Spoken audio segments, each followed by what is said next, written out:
এবং এটা রেকর্ড অনুসারে কইয়া সোশ্যাল মিডিয়ার কাছে অনুরোধ রাখছি আপনারা এই কথা বলবেন 7% এবং পিডব্লিউডি রাস্তা 10% করে লওয়া হচ্ছে। এখন আপনি যে রাস্তা দিয়ে এসেছেন আধা ইঞ্চি পিস হয়নি। এই অঞ্চলের যত রাস্তা হয়েছে টিলা কেটে শুধু কোটি কোটি টাকা আমাদের এখানে দুর্নীতি হয়েছে। হাফিজ রশিদের হয়ে মাঠে নামলেন আইনজীবী আব্দুস সবুর তাপাদার। এবারের নির্বাচন স্বৈর শাসকদের কবজা থেকে গণতন্ত্রকে ফিরিয়ে আনার লড়াই উল্লেখ করে 12 গ্রাম ইলাসপুর জেপি সভাপতির বাসভবনে জোর নির্বাচনী তৎপরতা আইনজীবী আব্দুস সবুর তাপাদার ও কংগ্রেস মনোনীত প্রার্থী মঙ্গলবার দক্ষিণ করিমগঞ্জ কেন্দ্রের ইলাসপুর জেপির প্রাক্তন সভানেত্রীর প্রতিনিধি আমিরুল হোসেনের বাসভবনে কংগ্রেসের মনোনীত প্রার্থী হাফিজ রশিদ আহমেদের এক নির্বাচনী সভা অনুষ্ঠিত হয়। সেখানে বিভিন্ন স্তরের বিভিন্ন পদাধিকারী ব্যক্তিরা বক্তব্য রাখেন। দীর্ঘ বছর পর সংরক্ষণ মুক্ত হয়েছে করিমগঞ্জ। এই অবস্থায় সাধারণ জাতিকে বঞ্চিত রেখে চাবাগান সম্প্রদায় থেকে বিজেপি প্রার্থী চয়নে আসল উদ্দেশ্যে কৃপানাথ জয়ী হলে একদিকে মুখ্যমন্ত্রী রাবার স্ট্যাম্প হিসেবে থাকবেন। বর্তমানে সবাই জনগণ সজাগ থাকলে কোনো ব্যক্তি ও নেতার কথায় ভোট দেওয়ার প্রথা চলে গেছে। হাফিজ রশিদ আহমেদ চৌধুরী অংশগ্রহণ করেছেন মুসলিম ঘরে, কিন্তু লড়াই করছেন সব সম্প্রদায়ের জন্য। এদিন অন্যান্যদের মধ্যে মহিদুল ইসলাম চৌধুরী, আইনজীবী হাফিজ রশিদ আহমেদ চৌধুরী, পারগ্রাম মন্ডলের সভাপতি ফখর উদ্দিন, ইলাসপুর মন্ডলের সভাপতি আমিরুল হোসেন, বান্দরকোনা জিপির মন্ডল সভাপতি আব্দুল হামিদ, দলছড়া গাঁও পঞ্চায়েতের প্রাক্তন সভাপতি লিয়াকত আলী, আজিমগঞ্জ জেলা পরিষদের প্রতিনিধি কবির হোসেন, তার সঙ্গে উপস্থিত ছিলেন কংগ্রেস দলের বিশিষ্ট পদাধিকারীরা। এখন পর্যন্ত কোনো মানুষ বলতে পারবেন আপনি জলপান করেছে, সেটা আপনার নজরে রাখার জন্য, সেটা উপস্থাপন করার জন্য অনুরোধ রাখছি।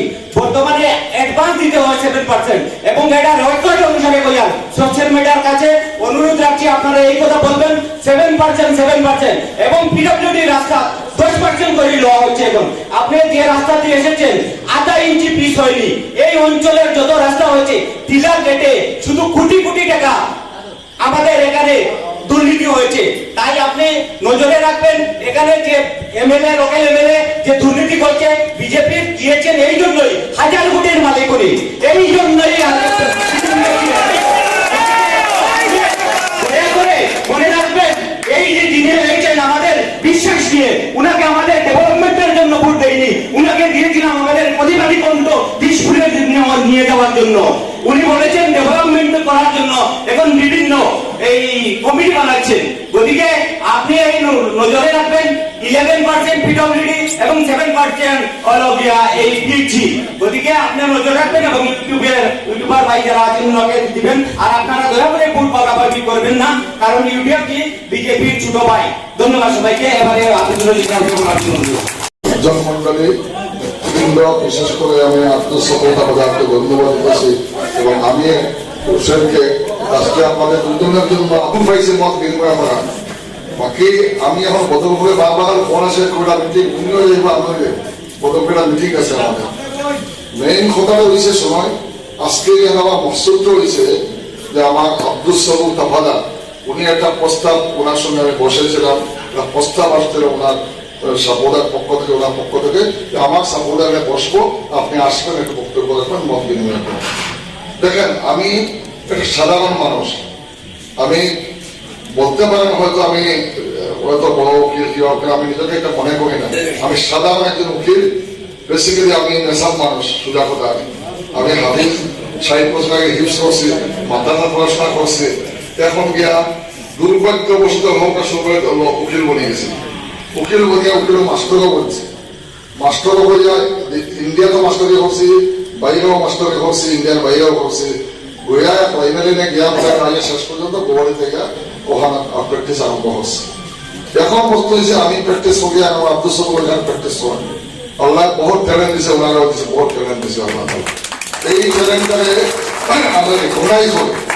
আমরা যখন 11 জনে অ্যাপ্লাই করছি, সে পরিচয় মধ্যে আমি ভাইয়ে 11 জন উপস্থিত। আমি সবসময় বলছি আমার বক্তব্য শুনতেন নাকি আপনারা, আমি কোনোদিন কাউকে বলি না 11 জন উপযুক্ত। আমার স্বামী সেও একদম প্রবীণ মানুষ, যদিও সে ইয়ং ছিলেন, কিন্তু ইয়ংও নয়, কিন্তু সে কংগ্রেসে বহুত প্রবীণ, আমাদের যে বহুত আগে। সেও ডিজার্ভ করে, উনিও ডিজার্ভ করে, অন্যরাও ছিলেন, আবু সাহেব সাহেব বলেন, অন্যান্যরা ছিলেন, সবাই বলেছেন উপযুক্ত ছিলেন। এবং সবাই এটাই বলেছিলাম যে টিকিট পাবে আমরা তাকে সাহায্য করবো।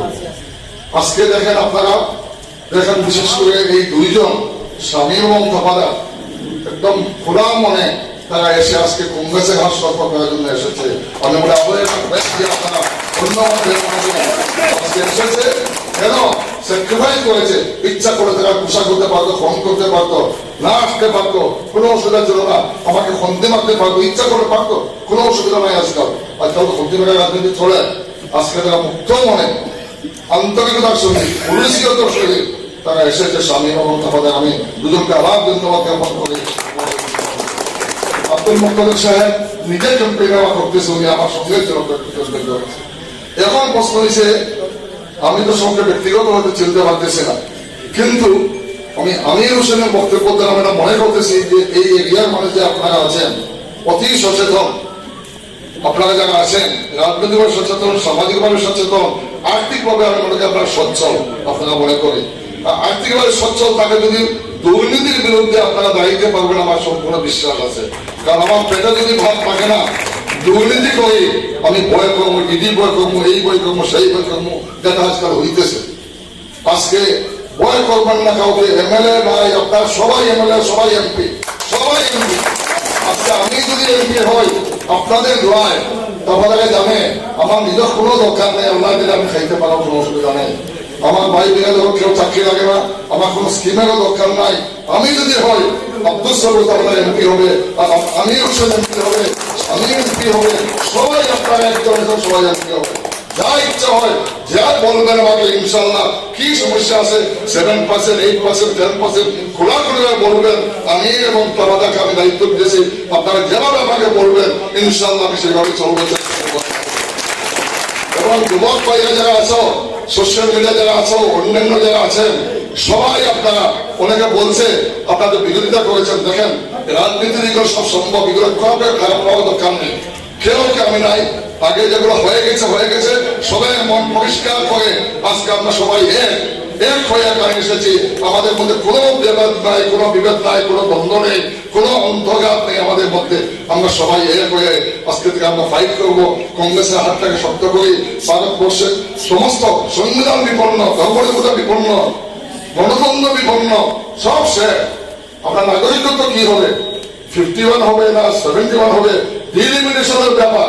আজকে দুইটা সমষ্টি আমি বারবার বলেছি, এই এমপিদের জন্য, এমএলএদের জন্য আজকে কি হলো, দুইটা সমষ্টি যাওয়া মানে 250 কোটি টাকা স্কিম থেকে আমরা বঞ্চিত হয়েছি। এই ডিলিমিটেশনের জন্য আব্দুল সবুর আমাদেরকে আমরা পাঠাইছিলাম দিল্লিতে, আমরা আসাম সিভিল সার্ভিসের পক্ষ থেকে পাঠাইছিলাম। সুন্দরভাবে বিরোধ করেছে, সুন্দরভাবে সেখানে উপস্থাপন করেছে, আমি ধন্যবাদ দেই ওনাকে।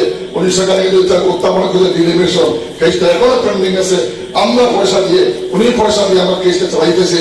ইনশাআল্লাহ আশা করি আমার কিছু হবে। আর যদি না হয়, যদি আমাদের 2-4 জন ভাই হয়েছেন নতুন এমএলএ, নাম কংগ্রেসের এমএলএ, কিন্তু বলতেছেন বিজেপিকে ভোট দাও, বিজেপিকে ভোট দিয়ে না দেও তাহলে ইউডিএফকে ভোট দিয়ে দাও। কি কথা এগুলা?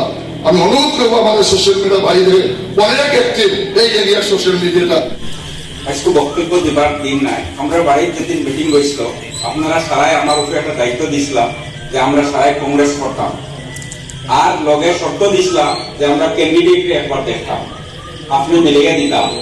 হাফিজ স্যারের বাতিলটা আসলে আমার দারোয়া নিয়ে আমি বইয়া কইছিলাম যে আপনি এই দায়িত্ব লইতে পারবানি, আমি বুঝলাম হয় লেট হয়েছে। আমি মাঝখানে মনমোহা মারার কারণে বাড়িতে গেছিলাম যে আপনাদের লাগে একটু লেট হয়েছে, কিন্তু আলটিমেটলি আপনাদের ক্যান্ডিডেটের লাগে আপনারা যে ডিমান্ড যেটা আসলো ও ডিমান্ডটা ফুলফিল করার কারণে তাই এপিল রাখবা আপনাদের কিতা লাগে চাইছিলা তাই মিলার লাগি, আর তাইনও কিতা লাগে আইসেন আপনাদের কইবা।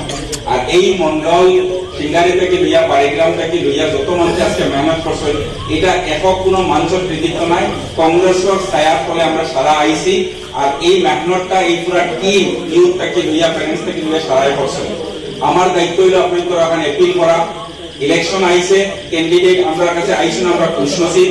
আমি নিজে কয়েকদিন দৌড়াইয়া দেখছি, জামিরা তাকে পর্যন্ত সুস্থ মঞ্চে দৌড়ানি বহুত বহুত বহুত মুশকিল।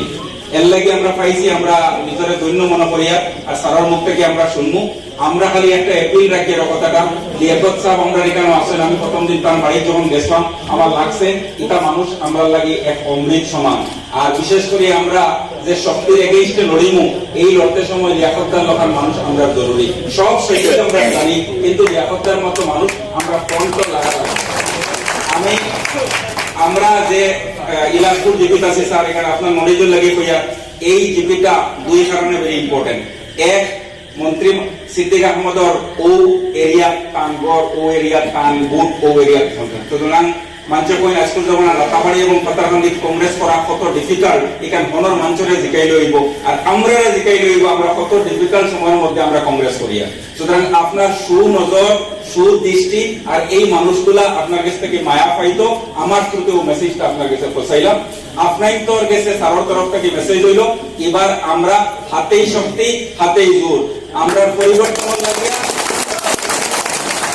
আমরা চাই পরিবর্তন আর এই পরিবর্তন লাগিয়া আমরা আতর আমরা টিফানি লাগবো এই টিফাইতে গিয়া কেউ ডাইরেক্টলি আপনাদের কাছে আইবা কেউ ইনডাইরেক্টলি আইবা না আইলেও আপনারা আতর টিমা মারি দিতাম সারা রেডি আছি তো এখন চ্যালেঞ্জিং হইলো এই গাঁওটা আমি যেহেতু কয়েকদিন ঘুরেছি ঘুরার কারণে আমার উপরে দায়িত্বটা দুইটা ভোট যদি হবে কইবা আমরা বাস করে দিছি সুতরাং সারাই বাস্ক করতে রাজি আছি তো বাস্ক বলিয়ে দেখাই দেওয়া লাগবে বলে স্যার আপনারা আমরা উপরে ভরসা করছিলা আমরা বাস্ক আপনারা প্রমাণ দিছি 2 নম্বর চ্যালেঞ্জ হইল আমরা বর্তমানে আমিনুর রশিদ চৌধুরী শামীম ভাই আমরা ব্লক প্রেসিডেন্ট তাই আমারে নিজে রিকোয়েস্ট করছেন যে আমি আইতাম পারিয়াম না আপনি আমারে রিপ্রেজেন্ট করবা প্লাস আমার ভাই মুহি ভাইও আমারে রিপ্রেজেন্ট করবা সুতরাং এখানে আমরা অনুরাগী শামীম ভাইও থাকতাম পারি শামীম ভাই স্টেজ না দেখি আপনারা কোনো মনোক্ষুণ্ণ হইবা না তার ব্যক্তিগত অজুহাতের কারণে তাই আজকে আইতা পারছেন না এবং তার নুমাইন্দা করাই সুতরাং আমরা এক টিম হইয়া